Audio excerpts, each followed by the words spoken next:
also need to be aware of the fact that when I communicate to people, people give me feedback. And that is something that a lot of us instructors cannot manage very well. We know how to speak, we know how to explain things, we know how to make the students saturated, sometimes oversaturated with knowledge and with information. But many times we forget to give sufficient amount of time dedicated to inviting feedback. So when you would like to have feedback from other people, you need to make it plain. And many times you will be forced into the situation of telling them, please react.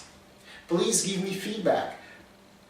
Asking them questions or telling them up front that whatever I say, you're welcome to comment and to react and give me feedback. You need also to specify the feedback areas, because sometimes it happens that if you just ask them, well, tell me what you don't understand, and then people will actually pick up something that you've explained 2 weeks ago. So you need to specify that if you want a feedback, and you specify the area from which you want the feedback to be voiced.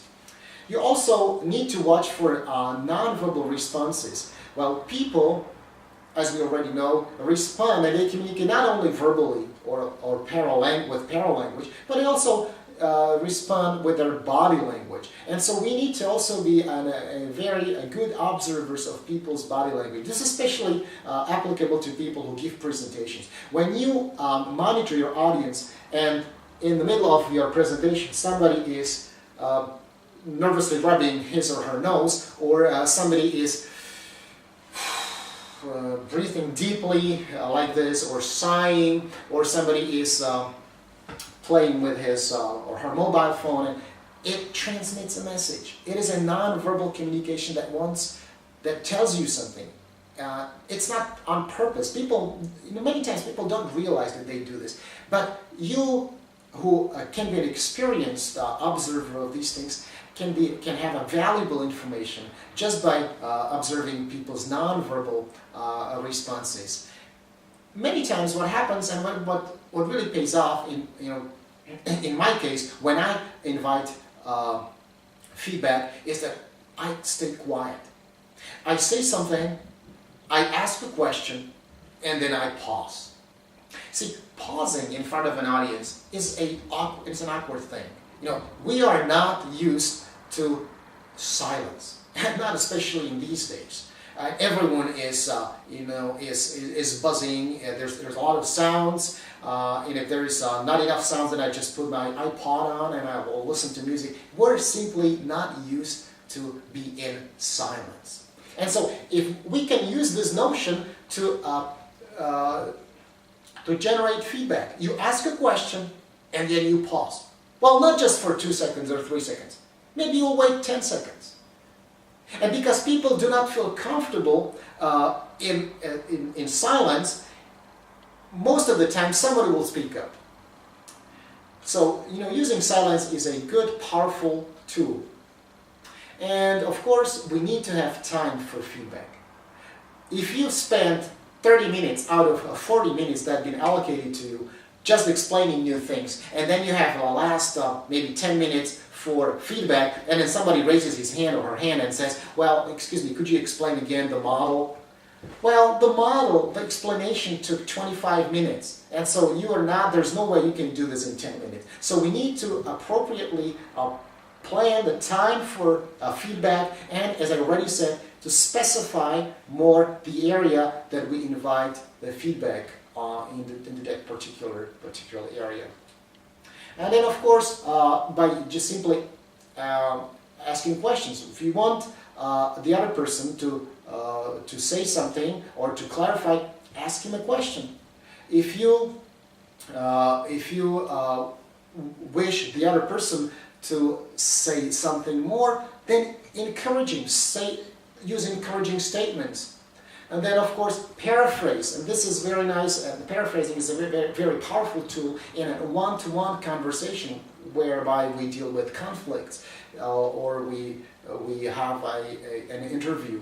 So then you can use paraphrase, and that will many times elicit in feedback. You can reward feedback. You can say, well, whoever tells me, whoever gives me the correct answer will receive this and that. And I've seen a couple of times presenters, throwing candies at the members of the audience just because they are so grateful for the feedback that they receive.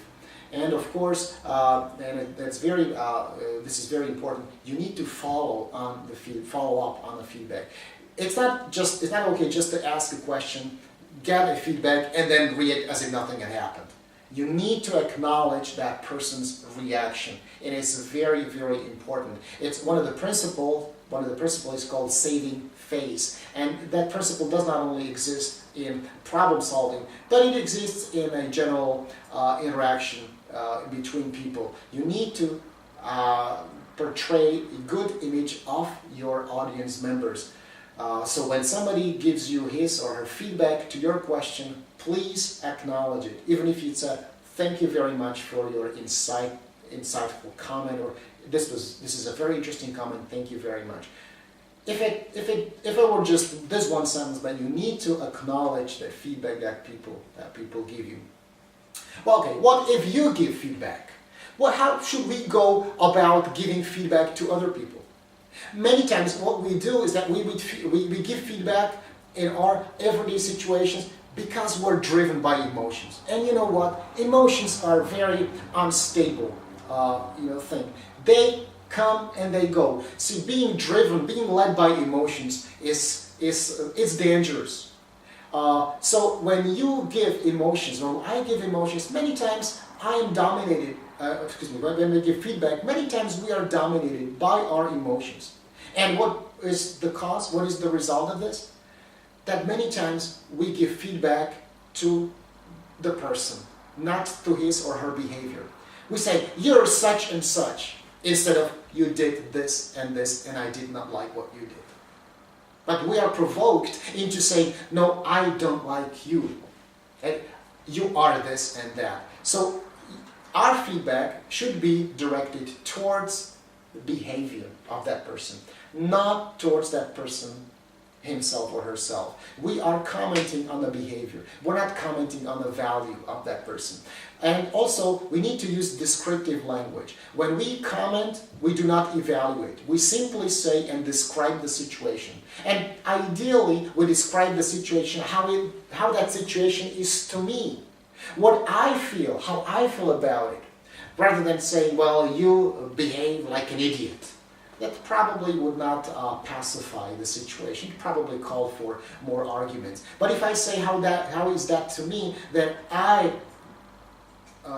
consider this, and I consider this such and such. I give description from my perspective. Then probably it is the better solution. Feedback always involves sharing. It's not about giving advice. It's about sharing. Well, this is the principle of communication. We are sharing things. It includes limited information. You don't have to. When you give feedback, be concise, be precise, and up to the point. Do not give the overall broad picture of, well, it started back then when you said 2 weeks ago something like. No, you be specific. Give feedback, but on a specific topic with dealing with a specific situation, and limit the information. Make sure that your feedback is well timed. It means if the feedback should be given now, give it now. The more time elapses between the thing and the feedback, then of course there is the danger of the feedback not being taken, not being understood correctly. And as I already said, allow time for face saving. That means make sure that whoever is involved in the conversation that does not feel bad. Now we are driven, and we should be driven by the principle of face saving.